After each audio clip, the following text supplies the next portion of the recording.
नमस्कार, सत श्री अकाल, जय हिंद दोस्तों। आप सभी का एक बार फिर से स्वागत है सर्व ज्ञान discover new things learning platform पर। आशा करता हूँ आप सभी लोगों का स्वास्थ्य अच्छा होगा। आज की इस वीडियो में हम बात करने वाले हैं पृथ्वी की आंतरिक संरचना के बारे में। अगर आप किसी भी कॉम्पिटिटिव एग्जाम की तैयारी कर रहे हैं तो आपके लिए वीडियो कारगर साबित होगी। आइए जानते हैं पृथ्वी की आंतरिक संरचना के बारे में। हमारी पृथ्वी जिस पर हम रहते हैं, जिस पर हम निवास करते हैं, कुछ इस तरीके से दिखाई देती है। ऊपर से दिखने में यह ठंडी, ठोस व कठोर लगती है, लेकिन अंदर से आज भी यह गर्म है। लगभग अरबों वर्षों पूर्व जब हमारी पृथ्वी का जन्म हुआ, जब हमारी पृथ्वी की उत्पत्ति हुई, तो यह गर्म गैसों व धूल के कणों से मिलकर व उल्का पिंडों के टकराने से यहाँ पर काफ़ी सारे विस्फोट हुए। उसके कारण हमारी पृथ्वी एक दहकते हुए आग के गोले के समान अंगारा की भांति दिखाई देने लगी। धीरे धीरे करोड़ों वर्ष बीतते गए और यहाँ का वायुमंडल बनना की शुरुआत हो गई। घनघोर वर्षा होने के कारण पृथ्वी की ऊपरी परत ठंडी होती गई, लेकिन अंदर से आज भी यह परत बहुत ज़्यादा गर्म है। आइए इनकी परतों के बारे में जानते हैं। परतों के बारे में विभिन्न वैज्ञानिकों का अलग अलग मत है, लेकिन सबसे अच्छा और सटीक मत एडवर्ड स्वेज महोदय का है। एडवर्ड स्वेज महोदय के मत के द्वारा पृथ्वी को इसकी बनावट, उसके मिलने वाले खनिजों व गहराई के अनुसार मुख्यतः 3 भागों में बांटा गया है, 3 भागों में विभाजित किया गया है। पहला पार्ट है इसका हमारा क्रस्ट, दूसरा पार्ट है हमारा मेंटल, जो कि ये वाला पार्ट पाया जाता है, तीसरा पार्ट है हमारा कोर। पहला पार्ट है भू प्रॉपर्टी या क्रस्ट, दूसरा पार्ट है मेंटल या आवरण, तीसरा पार्ट है क्रोड या कोर। आइए क्रस्ट के बारे में जानते हैं। भू प्रॉपर्टी या क्रस्ट। भू प्रॉपर्टी या क्रस्ट, जैसा कि आपको चित्र में दिख ही रहा होगा कि हमारी सबसे ऊपर वाली परत जहाँ पर हम निवास करते हैं, 0 से लेकर 100 किलोमीटर का एरिया, ये हमारा जो पार्ट है वो थिक पार्ट है, जिसको हम क्रस्ट यानी कि भू प्रॉपर्टी नाम से जानते हैं। यह पृथ्वी की सबसे ऊपरी व ठोस परत है, जिसके ऊपर हम सभी लोग निवास करते हैं।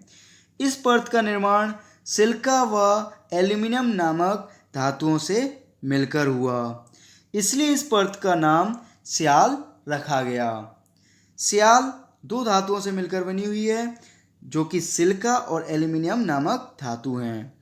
यह लगभग 0 से 100 किलोमीटर तक मोटी है, जो 70 किलोमीटर तक जाने में स्याल की बनी हुई है। सिलिका प्लस एल्यूमिनियम नामक धातुओं की बनी हुई है। इस परत को लिथोस्फीयर भी कहते हैं। इस परत का नाम लिथोस्फीयर के नाम से भी हम जानते हैं। इसका घनत्व 2.70 जीएम सेंटीमीटर से लेकर 2.90 जीएम सेंटीमीटर तक है। क्रस्ट की मोटाई महासागरों से कम व महाद्वीपों में सबसे ज़्यादा होती है, क्योंकि हमारी पृथ्वी का कुछ भाग धंसा हुआ है व कुछ भाग उभरा हुआ है। धंसा हुआ वाला भाग हमारा महासागर कहलाता है और उभरा हुआ भाग हमारा महाद्वीप कहलाता है। उभरा हुआ भाग महाद्वीप, जो कि स्थलमंडल के अंतर्गत आता है, और महासागर धंसा हुआ भाग वह हमारा जलमंडल के अंतर्गत आता है। जैसा कि इससे पहले वाली वीडियो में हमने बात की थी, वर्ल्ड मैप वाली वीडियो में, कि हमारी पृथ्वी का 70.8% हिस्सा जल से भरा हुआ है और स्थल वाला पार्ट 29.2% भरा हुआ है, घिरा हुआ है। मेंटल और आवरण। मेंटल और आवरण के बारे में हम बात करते हैं। मेंटल, जो कि 300 से 2900 किलोमीटर तक की परत है। अब आपके मन में एक सवाल उठ रहा होगा कि 0 से 100 किलोमीटर तक हमारी भू प्रॉपर्टी या क्रस्ट वाला पार्ट है, तो 100 किलोमीटर से 300 किलोमीटर वाला पार्ट क्या कहलाता है? तो आइए जानते हैं। मेंटल के ऊपर 100 किलोमीटर से 300 किलोमीटर तक लसलसा गर्म पदार्थ पाया जाता है। जैसा कि आपको चित्र में दिख रहा होगा कि ये जो पार्ट है वो एस्थेनोस्फीयर के नाम से जाना जाता है, यानी कि 100 किलोमीटर से 300 किलोमीटर तक का पार्ट हमारा एस्थेनोस्फीयर कहलाता है। उसके नीचे वाला पार्ट वो जो हमारा है वो 300 किलोमीटर से लेकर 2900 किलोमीटर तक हमारा मेंटल या आवरण वाला पार्ट, आवरण वाली परत कहलाती है। यह परत 300 किलोमीटर से 2900 किलोमीटर तक की होती है। मेंटल का घनत्व 2.90 जीएम सेंटीमीटर से लेकर 4.75 जीएम सेंटीमीटर तक पाया जाता है। इस परत का निर्माण सिलिका नामक धातु व मैग्नीशियम नामक धातु के मिलकर हुआ, इसीलिए इसका नाम हमारा सिमा रखा गया। सिमा SI मतलब सिलिका, Ma मतलब मैग्नीशियम। पृथ्वी के आयतन का 83% भाग तथा द्रव्यमान का 67% भाग यहीं पर मौजूद है। इस परत को हम पायरोस्फीयर के नाम से भी जानते हैं। क्रोड या कोर के बारे में, यह परत हमारी 2900 किलोमीटर से लेकर पृथ्वी के केंद्र तक पाई जाती है। चित्र के माध्यम से आपको ये शो हो रहा होगा कि 2900 किलोमीटर से लेकर 5100 किलोमीटर तक हमारी आउटर कोर पाई जाती है, जो कि लिक्विड फॉर्म में होती है हमेशा। इनर कोर हमारी 5100 किलोमीटर से लेकर पृथ्वी के केंद्र तक पाई जाती है। ये हमारी सॉलिड फॉर्म यानी कि ठोस अवस्था में होती है। इसको अभी तक हमारा सही माध्यम से स्केल नहीं किया जा सका कि हमारे पृथ्वी का केंद्र कितने, हमारी सतह से लेकर केंद्र तक कितनी डिस्टेंस है इसकी। तो अभी तक जो वैज्ञानिकों ने पता लगाया है वो 6371 किलोमीटर तक का खोज की जा चुकी है। इस परत का निर्माण निकेल व फेरस, जिसे हम लोहे के नाम से भी जानते हैं, उस दोनों धातुओं का मिलकर बना हुआ है, इसलिए इसे हम निफे नाम से जानते हैं। निफे में Ni का मतलब होता है हमारा निकेल और Fe का मतलब होता है हमारा फेरस। निफे का घनत्व 11 जीएम सेंटीमीटर से लेकर 13 जीएम सेंटीमीटर तक पाया जाता है। इस परत को हम बैरोस्फीयर के नाम से भी जानते हैं। यह उच्च तापमान पर भारी दबाव के कारण गाढ़े व तरल अवस्था में पाई जाती है।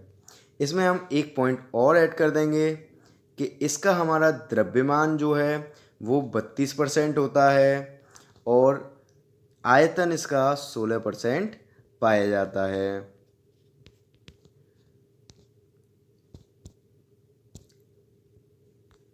क्रस्ट के बारे में अगर बात की जाए तो क्रस्ट का हमारा आयतन और द्रव्यमान,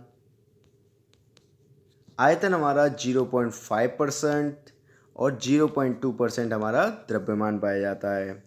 इसी में अगर मेंटल की बात करें तो मेंटल हमारा 87% आयतन और 67% हमारा द्रव्यमान, 83% आयतन और द्रव्यमान 67% पाया जाता है। अगर कोर की बात की जाए तो कोर 16% आयतन और द्रव्यमान 32% पाया जाता है। आइए कुछ महत्वपूर्ण बिंदुओं के बारे में आते हैं, सम इम्पोर्टेंट फैक्ट्स के बारे में। तो सम इम्पोर्टेंट फैक्ट में भू प्रॉपर्टी से लेकर पृथ्वी के केंद्र की दूरी को अब तक 6371 किलोमीटर तक का अनुमान लगाया जा सका है। पृथ्वी की सतह पर सर्वाधिक पाए जाने वाला, पृथ्वी की सतह का मतलब हो गया हमारा क्रस्ट वाला पार्ट। क्रस्ट पर हमारा सर्वाधिक पाए जाने वाला पदार्थ ऑक्सीजन, जो कि 46% लगभग पाया जाता है। इसके बाद सबसे ज़्यादा पाए जाने वाला पदार्थ सिलिकॉन, जो कि 27%, जिसे हम सिलिका नाम से भी जानते हैं, वो पाया जाता है। पृथ्वी के पर सर्वाधिक मात्रा में पाया जाने वाला पदार्थ जो है वो लोहा है। पृथ्वी के अंदर जाने पर 1 सेल्सियस तापमान की वृद्धि होती है। पृथ्वी पर अंदर 32 मीटर पर जाने में 1 सेल्सियस तापमान की वृद्धि होती जाएगी। अगर हम 64 मीटर जाएंगे तो 2 सेल्सियस तापमान की वृद्धि होगी, यानी कि प्रति 32 मीटर पर 1 सेल्सियस तापमान की वृद्धि होती जाएगी। 1 सेल्सियस तापमान पृथ्वी हमारी और भी ज़्यादा गर्म होती जाएगी। आशा करता हूँ आपको पृथ्वी की आंतरिक संरचना से जुड़ी सारी जानकारियाँ प्राप्त हो चुकी हैं। अगर आप इस चैनल पर नए हैं तो इस चैनल को आप सब्सक्राइब करें, बेल आइकन दबाना ना भूलें, और अगर ये आपको वीडियो पसंद आई है तो इस वीडियो को लाइक करें, कमेंट करें और शेयर करें। Thank you for watching this video. जय हिंद।